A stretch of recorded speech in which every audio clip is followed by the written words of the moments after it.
جب مسلمان کے اپنے اسباب بھی اطمینان کے لیے نہیں ہیں. ہماری بات توجہ چاہتی ہے. جب مسلمان کے اپنے بعض جو اسباب ہیں وہ بھی اس کے اطمینان کے لیے نہیں ہیں تو پھر مسلمان جو اسباب غیروں کے پاس ہیں ان اسباب سے مسلمان مطمئن کیسے ہو سکتا ہے؟ میں نے ایک بات عرض کی ہے کہ جب مسلمان یہ دیکھ لیتا ہے کہ اسباب میں کامیابی ہے تو پھر یہ غیروں سے ان اسباب کو حاصل کرنے کی کوشش کرتا ہے. غیروں سے ان اسباب کو حاصل کرنے کی کوشش کرتا ہے. یوں چاہتا ہے جو اسباب ان کے پاس ہیں اگر وہ اسباب ہمیں مل گئے تو ہم کامیاب ہو جائیں گے، کیونکہ وہ غیروں کو ان کے اسباب میں کامیابی کی نظر سے دیکھ رہا. جس ملک میں، جس علاقے میں، جس زمانے میں بھی مسلمان غیروں کو ان کے اسباب میں کامیاب سمجھے گا، مسلمان ان اسباب کو حاصل کرنے کی کوشش کرے گا. مسلمان ان اسباب کو حاصل کرنے کی کوشش کرے گا. وہ چاہے گا یہ اسباب مجھے مل جائیں تاکہ ہم بھی کامیاب ہو جائیں. اس زمانے کے مسلمانوں کی شکایت یہ ہے کہ سارے اسباب پر غیروں کا قبضہ ہے. سارے اسباب پر غیروں کا قبضہ ہے. کاش یہ اسباب ہمیں بھی مل جاتے تاکہ ہم غالب آ جاتے. سوچو تو صحیح، مسلمان کی تمنا ہے یہ کہ سارے اسباب پر غیروں کا قبضہ ہے، ہمیں بھی اسباب مل جاتے تو ہم بھی کامیاب ہو جاتے. بس جو شخص غیروں کو ان کے اسباب میں کامیابی کی نظر سے دیکھے گا وہ ان کے اسباب کو حاصل کیے بغیر نہ رہے گا، اور جو مسلمان غیروں کو ان کے اسباب میں یوں سوچے گا کہ اگر یہ ایمان اور اسلام پر نہ آئے تو ان کی جو ہمیشہ کی ناکامی ہے وہ ان کی اس وقتی کامیابی کے مقابلے میں کتنی بڑی ہے، کتنی خطرناک ہے، خود بخود دل یہ کہے گا کہ نہیں، یہ کامیاب نہیں ہیں، یہ بہت ناکامی میں ہیں. ہمیں چاہیے بجائے ان کے اسباب کے حریص ہونے کے انہیں ہمیشہ کامیابی کے اسباب پر لاویں. میں نے ایک بات عرض کی ہے، اس زمانے مسلمان یہ تمنا رکھتا ہے کہ کاش جو اسباب ان کے پاس ہیں اسباب ہمیں مل جاتے. کیا بتاؤں، اس زمانے میں بھی مسلمان غیروں کے اسباب کے متمنی ہیں. جیسے قارون کے مال اور اسباب کے اس زمانے کے مسلمان کمزور ایمان والے وہ تمنا کرتے تھے، وہ تمنا کرتے تھے. اس کے ملک و مال کو دیکھا، اس کے اسباب کو دیکھا تو تمنا کرنے لگے یا لیت لنا مثل ما اوتی قارون، کاش ہمارے پاس ہی وہ ہوتا جو قارون کے پاس ہے. کیونکہ نتیجہ دیکھے بغیر اور کفر کا انجام دیکھے بغیر جب مسلمان کے سامنے آخرت نہیں ہوتی تو وہ غیروں کو کامیابی کی نظر سے دیکھتا ہے. جب مسلمان کے سامنے آخرت نہیں ہوتی تو وہ غیروں کو کامیابی کی نظر سے دیکھتا ہے. حالانکہ اگر ان کے انجام کو غور کرے تو ان کی دنیا سے پناہ چاہے گا، تو وہ تمنا کرنے لگے یا لیت لنا مثل ما اوتی قارون، جیسے زمانے کے مسلمان تمنا کرتے ہیں کہ سب کچھ انہیں ملا ہوا ہے، ہمارے پاس کچھ بھی نہیں ہے. عمر رضی اللہ تعالی عنہ نے جب اس بات کا تذکرہ کیا حضور اکرم صلی اللہ علیہ وسلم سے کہ یا رسول اللہ، یہ قیصر و کسریٰ باغات میں، محلات میں اور ناز و نعمتوں میں، اور آپ اللہ کے نبی سید الانبیاء، آپ کے گھر کا ساز و سامان جو کچھ ہے میں دیکھ رہا، ایک طرف بغیر دباغت دی ہوئی کھال لٹکی ہوئی ہے، ایک کونے میں کچھ جو پڑے ہوئے ہیں، آپ کا بدن بھی ایسے موٹے ٹاٹ پر ہے جس کے نشانات آپ کے جسم پر ہیں۔ حضرت عمر رضی اللہ تعالیٰ عنہ کی اس بات پر آپ اٹھ کر بیٹھے اور دونوں موڑے عمر کے پکڑ کے ہلائے، فرمایا خطاب کے بیٹے تو ابھی تک اس دھوکے میں ہے۔ فرمایا اولئک عجلت لہم طیباتہم، اللہ نے ان کو جو کچھ بھی دیا ہے اور جتنا ہے اگر اس سے بھی زیادہ ان کے پاس ہو تب بھی یہ سب آخرت کے اعتبار سے ٹوٹے میں اور نقصان میں ہیں اور واقعی قابل رحم ہیں۔ میں تو کہا کرتا ہوں کہ اس زمانے مسلمان سمجھتا ہے کہ ہم قابل رحم ہیں۔ کیا بتاؤں، جب تک مسلمان اپنے آپ کو مظلوم کہتا رہے گا مدد آئے گی نہیں۔ جب تک مسلمان اپنے آپ کو مظلوم کہتا رہے گا مدد آئے گی نہیں۔ جب تک مسلمان اپنے آپ کو مظلوم کہتا رہے گا اللہ کی مدد آئے گی نہیں۔ کیوں؟ اس لیے کہ مظلوم اس کو کہتے ہیں، مظلوم اس کو کہتے ہیں جو اللہ تعالیٰ کے احکام اور اللہ کی چاہت کو پورا کر دے، پھر اس پر ظلم کیا جائے تو وہ ہے مظلوم۔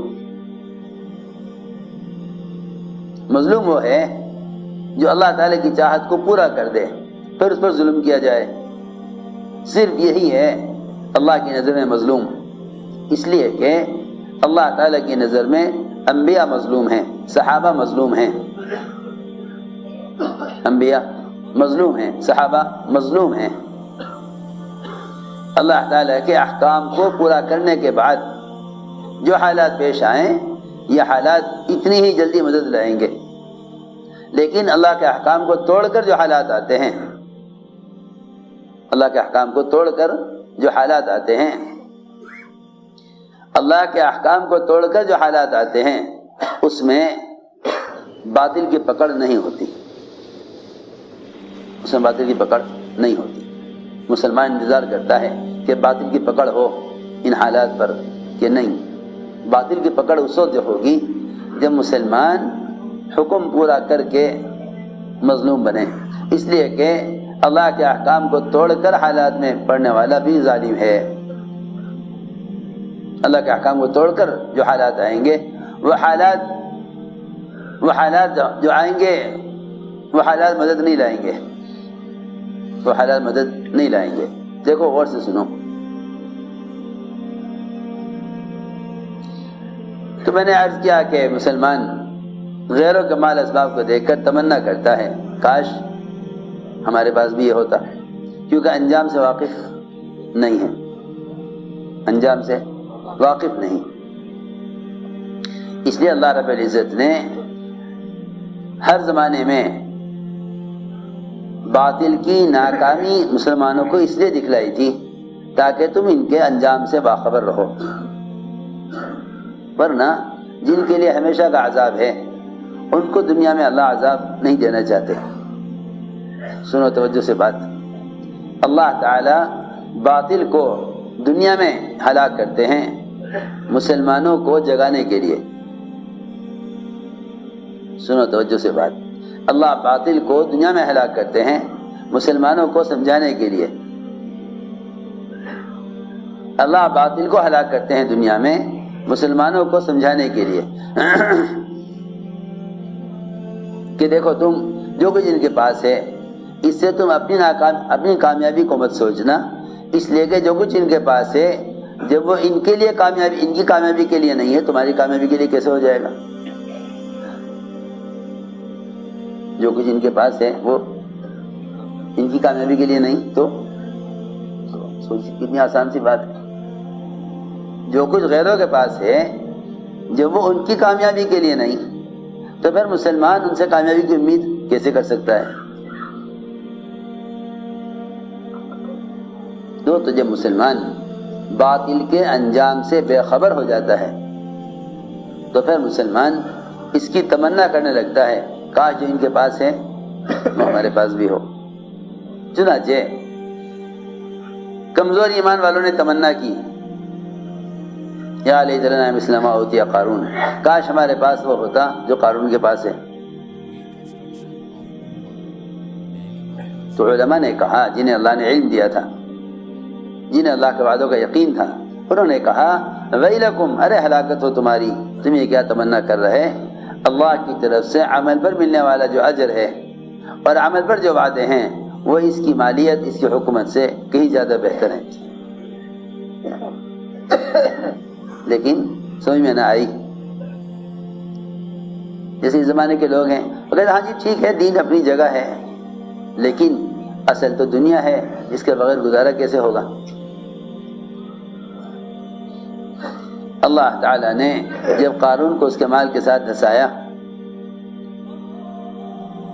تو کل جو تمنا کر رہے تھے نا، کل جو لوگ تمنا کر رہے تھے کاش ہمارے پاس وہ ہوتا جو قارون کے پاس ہے، وہ کہنے لگے لولا امن اللہ علینا لخسف بنا، اگر اللہ نے ہمیں مال نہ دے کر، اللہ نے اگر ہمیں مال نہ دے کر ہم پر احسان نہ کیا ہوتا تو ہم بھی ہلاک کیے جاتے، ہم بھی دھسائے جاتے۔ سوچو تو صحیح، کل تو کہہ رہے تھے کہ اللہ نے احسان اس پر کیا ہے، آج کہہ رہے ہیں اللہ کا ہم پر احسان ہے کہ اللہ نے ہمیں مال نہیں دیا۔ سوچو تو صحیح، انجام کو دیکھ کر آدمی کے اندر کتنی سمجھ عقل آ جاتی ہے۔ اس کے انجام کو دیکھ کر کہنے لگے لولا امن اللہ علینا لخسف بنا، اگر اللہ نے پر احسان نہ کیا ہوتا تو ہم بھی دھسائے جاتے۔